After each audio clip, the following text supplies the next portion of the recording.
అపోస్తలుల కార్యములు 11వ అధ్యాయం. అన్యజనులను దేవుని వాక్యం అంగీకరించినని అపోస్తలులు యూదయనంతటనున్న సహోదరులు వినిరి. పేతురు యెరూషలేమునకు వచ్చినప్పుడు సున్నతి పొందినవారు, నీవు సున్నతి పొందని వారి యొద్దకు పోయి వారితో కూడా భోజనం చేసితవని అతనితో వాదము పెట్టుకొనిరి. అందుకు పేతురు మొదట నుండి వరుసగా వారికి ఆ సంగతి ఇలాగూ వివరించి చెప్పాను. నేను యొప్పే పట్టణంలో ప్రార్థన చేయుచుండగా పరవశుడనైతిని. అప్పుడు ఒక దర్శనం నాకు కలిగెను. అది ఏదనగా 4 చెంగులు పట్టి దింపబడిన పెద్ద దుప్పటి వంటి ఒక విధమైన పాత్ర ఆకాశం నుండి దిగిన ఎదుకు వచ్చెను. దానివైపు నేను తేరిచూచి పరీక్షింపగా భూమి యందుండు చతుష్పాద జంతువులను, అడవి మృగములను, ప్రాకెడు పురుగులను, ఆకాశ పక్షులను నాకు కనబడెను. అప్పుడు పేతురు, నీవు లేచి చంపుకొని తినుమని ఒక శబ్దము నాతో చెప్పుట వింటిని. అందుకు నేను, వద్దు ప్రభువా, నిషిద్ధమైనది అపవిత్రమైనది ఏదీ నా నోట ఎన్నడూ పడలేదని చెప్పగా, రెండవ మారు ఆ శబ్దం ఆకాశం నుండి, దేవుడు పవిత్రము చేసినవి నీవు నిషిద్ధమైనవిగా ఎంచవద్దని ఉత్తరమిచ్చాను. అలాగ 3 మారు జరిగెను. తరువాత అదంతియు ఆకాశమునకు తిరిగి తీసుకొని పోబడెను. వెంటనే కైసరయ నుండి నా యొద్దకు పంపబడిన 3 మనుషులు మేమున్న ఇంటి యొద్ద నిలిచి ఉండిరి. అప్పుడు ఆత్మ, నీవు భేదమేమీ చేయక వారితో కూడా వెళ్ళుమని నాకు సెలవిచ్చాను. ఈ 6 సహోదరులు నాతో కూడా వచ్చిరి. మేము కొర్నేలి ఇంట ప్రవేశించితిమి. అప్పుడతడు, నీవు యొప్పేకు మనుషులను పంపి పేతురు అను మారుపేరు గల సీమోనును పిలిపించము. నీవును నీ ఇంటి వారందరూ ఏ మాటల వలన రక్షణ పొందుదురో ఆ మాటలు అతడు నీతో చెప్పునని తన ఇంట నిలిచి తనతో చెప్పిన యొక్క దేవదూతను చూచిన సంగతి మాకు తెలిపాను. నేను మాట్లాడనారంభించినప్పుడు పరిశుద్ధాత్మ మొదట మన మీదికి దిగిన ప్రకారము వారి మీదికి దిగను. అప్పుడు యోహాను నీళ్లతో బాప్తిసమిచ్చాను గాని మీరు పరిశుద్ధాత్మలో బాప్తిసము పొందుదురని ప్రభు చెప్పిన మాట నేను జ్ఞాపకము చేసుకుంటుని. కాబట్టి ప్రభువైన యేసు క్రీస్తునందు విశ్వాసముచిన మనకు అనుగ్రహించినట్టు దేవుడు వారికి కూడా సమాన వరము అనుగ్రహించి ఉండగా దేవుని అడ్డగించుటకు నేనే పాటి వాడనని చెప్పాను. వారు ఈ మాటలు విని మరేమి అడ్డము చెప్పక, అట్లయితే అన్యజనులకును దేవుడు జీవార్థమైన మారు మనస్సు దయచేసి ఉన్నాడని చెప్పుకొనొచ్చు దేవుని మహిమపరచని. స్టెఫెను విషయంలో కలిగిన శ్రమను బట్టి చెదిరిపోయిన వారు యూదులకు తప్ప మరి ఎవనికిని వాక్యము బోధింపక ఫేనీకే, కుప్రా, అంతియొకయ ప్రదేశముల వరకు సంచరించరి. కుప్రియులు కొందరును, కురేనీయులు కొందరును వారిలో ఉండిరి. వీరు అంతియొకయకు వచ్చి గ్రీసు దేశపు వారితో మాట్లాడుచు ప్రభువైన యేసును గూర్చిన సువార్త ప్రకటించరి. ప్రభు హస్తం వారికి తోడై ఉండెను గనుక నమ్మిన వారనేకులు ప్రభు తట్టు తిరిగిరి. వారిని గూర్చిన సమాచారం యెరూషలేములోనున్న సంఘపు వారు విని బర్నబాను అంతియొకయ వరకు పంపిరి. అతడు వచ్చి దేవుని కృపను చూచి సంతోషించి ప్రభువును స్థిర హృదయముతో హత్తుకొనవలనని అందరినీ హెచ్చరించను. అతడు పరిశుద్ధాత్మతోను విశ్వాసముతోను నిండుకొనిన సత్పురుషుడు. బహుజనులు ప్రభు పక్షమున చేరిరి. అంతటా అతడు సౌలును వెతకుటకు తార్సునకు వెళ్ళి అతనిని కనుగొని అంతియొకయకు తోడుకొని వచ్చారు. వారు కలిసి యొక్క సంవత్సరమంతయు సంఘములో ఉండి బహుజనములకు వాక్యమును బోధించరి. మొట్టమొదట అంతియొకయలో శిష్యులు క్రైస్తవులు అనబడిరి. ఆ దినములయందు ప్రవక్తలు యెరూషలేము నుండి అంతియొకయకు వచ్చిరి. వారిలో అగబు అను ఒకడు నిలువబడి భూలోకమంతటా గొప్ప కరవు రాబోచున్నదని ఆత్మ ద్వారా సూచించను. అది క్లౌదియా చక్రవర్తి కాలమందు సంభవించను.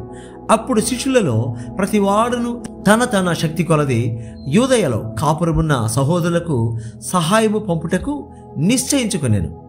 అలాగున చేసి బర్నబా, సౌలు అను వారి చేత పెద్దల ఎదుకు దానిని పంపిరి. అపోస్తలుల కార్యములు 12వ అధ్యాయం. దాదాపు అదే కాలమందు రాజైన హేరోదు సంఘపు వారిలో కొందరిని బాధ పెట్టుటకు బలాత్కారముగా పట్టుకొని యోహాను సహోదరుడైన యాకోబును ఖడ్గముతో చంపించెను. ఇది యూదులకు ఇష్టమైన కార్యమని తెలుసుకొని పేతురును కూడా పట్టుకొనెను. ఆ దినములు పులియని రొట్టెల పండుగ దినములు. అతనిని పట్టుకొని చెరసాలలో వేయించి పస్కా పండుగైన పిమ్మట ప్రజల యొద్దకు అతని తేవలనని ఉద్దేశించి అతనికి కావలి ఉండటకు 4 చతుష్టయముల సైనికులకు అతనిని అప్పగించెను. పేతురు చెరసాలలో ఉంచబడెను. సంఘమైతే అతని కొరకు అత్యాసక్తితో దేవునికి ప్రార్థన చేయుచుండెను. హేరోదు అతనిని వెలుపలికి తీసుకొని రావాలనని ఉండగా ఆ రాత్రియే పేతురు 2 సంకెలతో బంధింపబడి 2 సైనికుల మధ్య నిద్రించుచుండెను. మరియు కావలివారు తలుపు ఎదుట చెరసాల కాచుకొని చుండెని. ఇదిగో ప్రభుదూత అతని దగ్గర నిలిచెను. అతడుండిన గదిలో వెలుగు ప్రకాశించెను. దూత పేతురు ప్రక్కను తట్టి త్వరగా లెమ్మని చెప్పి అతని లేపగా సంఖ్యలు అతని చేతుల నుండి ఊడిపడాను. అప్పుడు దూత అతనితో, నీవు నడుము కట్టుకొని చెప్పులు తొడుగుకొనుమనెను. అతడు అలాగు చేసిన తరువాత దూత, నీ వస్త్రము పైన వేసుకొని నా వెంబడి రమ్మని అతనితో చెప్పెను. అతడు వెలుపలికి వచ్చి దూత వెంబడి వెళ్ళి దూత వలన జరిగినది నిజముగా జరిగినని గ్రహింపగా తనకు దర్శనము కలిగినని తలంచెను. మొదటి కావలిని 2వ కావలిని దాటి పట్టణమునకు పోవు ఇనుప గవిని వద్దకు వచ్చినప్పుడు దానంతటా అదే వారికి తరుచుకొనెను. వారు బయలుదేరి యొక్క వీధి దాటిన వెంటనే దూత అతనిని విడిచిపోయాను. పేతురుకు తెలివి వచ్చి ప్రభు తన దూతను పంపి హేరోదు చేతిలో నుండి యూదులను ప్రజలు నాకు చేయనుద్దేశించిన వాటన్నిటి నుండి నన్ను తప్పించున్నాడని ఇప్పుడు నాకు నిజముగా తెలియనని అనుకునేను. ఇట్లు ఆలోచించుకొని అతడు మార్కు అను మారు పేరు గల యోహాను తల్లి అయిన మరియ ఇంటికి వచ్చాను. అక్కడ అనేకులు కూడి ప్రార్థన చేయుచుండిరి. అతడు తలవాకిటి తలుపు తట్టుచుండగా రోదే అను ఒక చిన్నది ఆలకించుటకు వచ్చెను. ఆమె పేతురు స్వరము గుర్తుపట్టి సంతోషము చేత తలుపు తీయక లోపలికి పరుగెత్తుకొని పోయి పేతురు తలుపు దగ్గర నిలుచుచున్నాడని తెలిపాను. అందుకు వారు, నీవు పిచ్చిదానవనిరి. అయితే తాను చెప్పినదే నిజమని ఆమె దృఢముగా చెప్పినప్పుడు వారు అతని దూత అనిరి. పేతురు ఇంకను తట్టుచున్నందున వారు తలుపు తీసి అతనిని చూచి విభ్రాంతి నొందిరి. అతడు ఊరకుండుడని వారికి చేసైగ చేసి ప్రభు తను చెరసాలలో నుండి ఎలాగూ తీసుకొని వచ్చెనో వారికి వివరించి యాకోబుకును సహోదరులకును ఈ సంగతులు తెలియజేయడని చెప్పి బయలుదేరి వేరొక చోటికి వెళ్ళెను. తెల్లవారగానే పేతురు ఏమాయనో అని సైనికులలో కలిగిన గలిబిలి ఇంతెంత కాదు. హేరోదు అతని కోసము వెతికినప్పుడు అతడు కనబడనందున కావలి వారిని విమర్శించి వారిని చంపనాజ్ఞాపించెను. అటు తర్వాత హేరోదు యూదయ నుండి కైసరయకు వెళ్ళి అక్కడ నివసించెను. తూర్యుల మీదను సిదోనియుల మీదను అతనికి అత్యాగ్రహము కలిగినందున వారేక మనసుతో రాజునద్దకు వచ్చి అంతఃపురమునకు పై విచారణకర్తయగు బ్లాస్తును తమ పక్షముగా చేసుకొని సమాధాన పడవలనని వేడుకొనిరి. ఎందుకనగా రాజు యొక్క దేశము నుండి వారి దేశమునకు గ్రాసము వచ్చుచుండెను. నియమింపబడిన దినమందు హేరోదు రాజవస్త్రములు ధరించుకొని న్యాయపీఠము మీద కూర్చుండి వారి ఎదుట ఉపన్యాసము చేయగా జనులు ఇది దైవస్వరమే కాని మానవ స్వరము కాదని కేకలు వేసిరి. అతడు దేవుని మహిమ పరచునందున వెంటనే ప్రభుదూత అతని మొత్తెను గనుక పురుగులు పడి ప్రాణము విడిచెను. దేవుని వాక్యము ప్రబలమై వ్యాపించుచుండెను. బర్నబాయు సౌలును తమ పరిచర్య నెరవేర్చిన తరువాత మార్కు అను మారు పేరు గల యోహానును వెంటబెట్టుకొని యెరూషలేము నుండి తిరిగి వచ్చిరి. అపోస్తలుల కార్యములు 13వ అధ్యాయం. అంతియొకయలోనున్న సంఘములో బర్నబా, నీగెరనబడిన సుమేయోను, కురేనీయుడైన లూకియా, చతుర్థాధిపతి అయిన హేరోదుతో కూడా పెంచబడిన మనయేను, సౌలు అను ప్రవక్తలను బోధకులను ఉండిరి. వారు ప్రభువును సేవించుచు ఉపవాసము చేయుచుండగా పరిశుద్ధాత్మ, నేను బర్నబాను సౌలును పిలిచిన పని కొరకు వారిని నాకు ప్రత్యేక పరచుడని వారితో చెప్పాను. అంతటా వారు ఉపవాసముండి ప్రార్థన చేసి వారి మీద చేతులుంచి వారిని పంపిరి. కాబట్టి వీరు పరిశుద్ధాత్మ చేత పంపబడిన వారై సెలూకయకు వచ్చి అక్కడ నుండి ఓడ ఎక్కి కుప్రకు వెళ్ళిరి. వారు స్థలమీలో ఉండగా యూదుల సమాజ మందిరములలో దేవుని వాక్యము ప్రచురించుచుండెను. యోహాను వారికి ఉపచారము చేయవాడై ఉండెను. వారు ఆ ద్వీపమందంతటా సంచరించి పాఫు అను ఊరికి వచ్చినప్పుడు గారడీవాడును అబద్ధ ప్రవక్తియునైన బర్యేసు అను ఒక యూదుని చూచిరి. అతడు వివేకము గలవాడైన నెర్గీ పౌలు అను అధిపతి వద్ద నుండెను.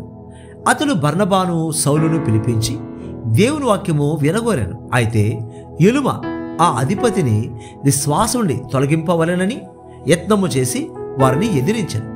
ఎలుమాను పేరునకు గారడీవాడని అర్థం. అందుకు పౌలు అనబడిన సౌలు పరిశుద్ధాత్మతో నిండినవాడై అతని తేరుచూచి, సమస్త కపటముతోనూ సమస్త దుర్మార్గముతోనూ నిండినవాడా, అపవాది కుమారుడా, సమస్త నీతికి విరోధి, నీవు ప్రభు యొక్క తిన్నని మార్గములు చెడగొట్టడం మానవా? ఇదిగో ప్రభు తన చెయ్యి నీ మీద ఎత్తి ఉన్నాడు. నీవు కొంతకాలము గ్రుడ్డివాడవై సూర్యుని చూడకుందువని చెప్పాను.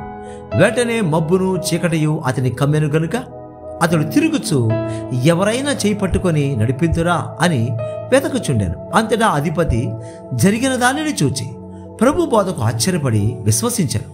తరువాత పౌలును అతనితో కూడా ఉన్నవారును ఓడ ఎక్కి పాపు నుండి బయలుదేరి పంపూలియాలో నున్న పెర్గేకు వచ్చిరి. అచట యోహాను వారిని విడిచిపెట్టి యెరూషలేమునకు తిరిగి వెళ్ళాను.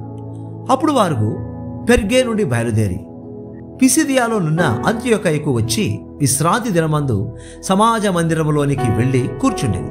ధర్మశాస్త్రమును ప్రవక్తల లేఖనములను చదివిన తర్వాత సమాజ మందిరపు అధికారులు, సహోదరులారా, ప్రజలకు మీరు ఏదైనా బోధవాక్యము చెప్పవలనని ఉన్న ఎడల చెప్పుడని వారికి వర్తమానము చేసింది. అప్పుడు పౌలు నిలువబడి చేసైగ చేసి ఇట్లా, నేను ఇశ్రాయేలీయులారా, దేవునికి భయపడువారులారా, వినుడి. ఇశ్రాయేలును ఈ ప్రజల దేవుడు మన పితరులను ఏర్పరచుకొని వారు ఐగుప్తు దేశమందు పరదేశులై ఉన్నప్పుడు ఆ ప్రజలను హెచ్చించి తన భుజ బలము చేత వారి నక్కడ నుండి తీసుకుని వచ్చి ఇంచుమించు 40 ఏండ్ల మట్టుకు అరణ్యములో వారి చేష్టలను సహించను.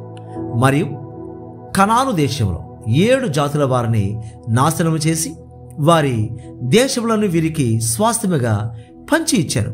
ఇంచుమించు 450 సంవత్సరములు ఇట్లు జరిగెను.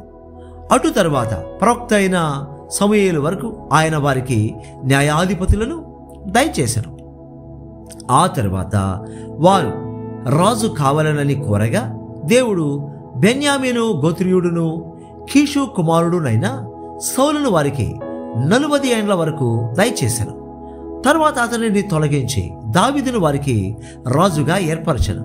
మరియు ఆయన, నేను యెషయ కుమారుడైన దావీదును కనుగొంటిని, అతడు నా ఇష్టానుసారుడైన మనుషుడు, అతడు నా ఉద్దేశములన్నీ నెరవేర్చునని చెప్పి అతనిని గూర్చి సాక్ష్యం ఇచ్చాను. అతని సంతానం నుండి దేవుడు తన వాగ్దానం చొప్పున ఇశ్రాయేలు కొరకు రక్షకుడకు యేసును పుట్టించెను.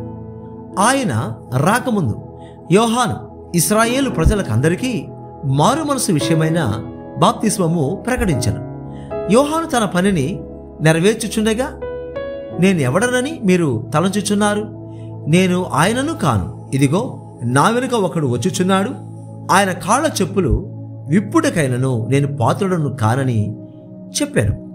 సహోదరులారా, అబ్రహాము వంశస్థులారా, దేవునికి భయపడువారులారా, ఈ రక్షణ వాక్యము మన యొద్దకు పంపబడి ఉన్నది. యెరూషలేములో కాపురముండు వారును వారి అధికారులను ఆయననైనను ప్రతి విశ్రాంతి దినమున చదవబడుచున్న ప్రవక్తల వచనములనైనను గ్రహింపగా ఆయనకు శిక్ష విధించుట చేత ఆ వచనములను నెరవేర్చింది. ఆయన యందు మరణమునకు తగిన హేతువేది కనబడక పోయినను ఆయనను చంపించవలనని వారు పిలాతును వేడుకొనరి. వారు ఆయనను గూర్చి వ్రాయబడినవన్నీ నెరవేర్చిన తరువాత ఆయనను మ్రాను మీద నుండి దింపి సమాధిలో పెట్టింది. అయితే దేవుడు మృతులలో నుండి ఆయనను లేపెను. ఆయన గలిలయ నుండి యెరూషలేమునకు తనతో కూడా వచ్చిన వారికి అనేక దినములు కనబడెను. వారిప్పుడు ప్రజల ఎదుట ఆయనకు సాక్షులై ఉన్నారు. దేవుడు యేసును లేపి పితరులకు చేసిన వాగ్దానమును మన పిల్లలకు నెరవేర్చి ఉన్నాడని మేమును మీకు సువార్త ప్రకటించుచున్నాం. అలాగే నీవు నా కుమారుడు, నేడు నేను నిన్ను కంటిని అని 2వ కీర్తన యందు వ్రాయబడి ఉన్నది. మరియు ఇక కుళ్ళు పట్టకుండా ఆయనను మృతులలో నుండి లేపుటను బట్టి దావీదునకు అనుగ్రహించిన పవిత్రమైన వరములను మీకు అనుగ్రహించను, అవి నమ్మకములైనవని చెప్పాను. కాబట్టి వేరొక కీర్తన యందు నీ పరిశుద్ధిని కుళ్ళు పట్టనీయవని చెప్పుచున్నాడు.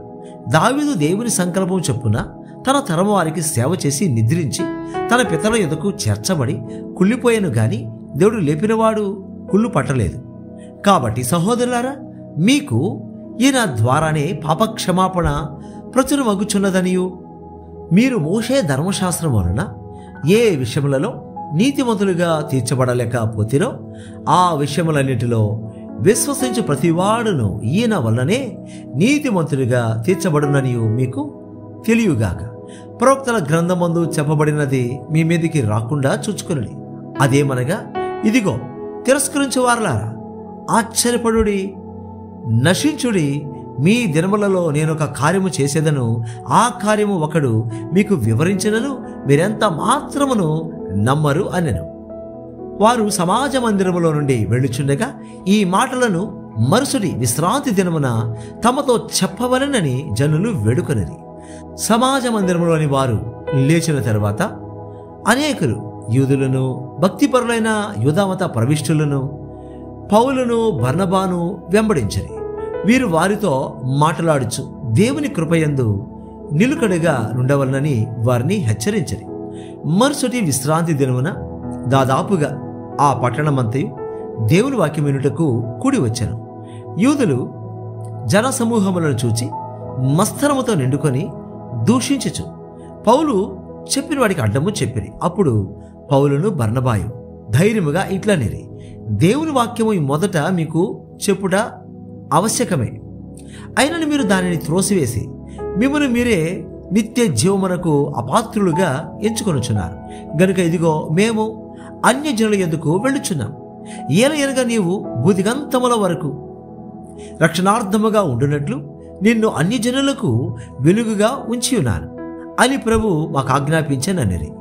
అన్యజనులు ఆ మాట విని సంతోషించి దేవుని వాక్యమును మహిమపరచని. మరియు నిత్య జీవమునకు నిర్ణయింపబడిన వారందరూ విశ్వసించని. ప్రభు వాక్యము ఆ ప్రదేశమందంతటా వ్యాపించెను గాని యూదులు భక్తి మర్యాదలు గల స్త్రీలను, ఆ పట్టణపు ప్రముఖులను రేపి పౌలునకు, బర్నబాకును హింస కలుగజేసి వారిని తమ ప్రాంతము నుండి వెళ్ళగొట్టిరి. వీరు తమ పాదధూళిని వారి తట్టు దులిపివేసి ఈ కొనేకు వచ్చిరి. అయితే శిష్యులు ఆనందభరితులై పరిశుద్ధాత్మతో నిండిన వారైరి.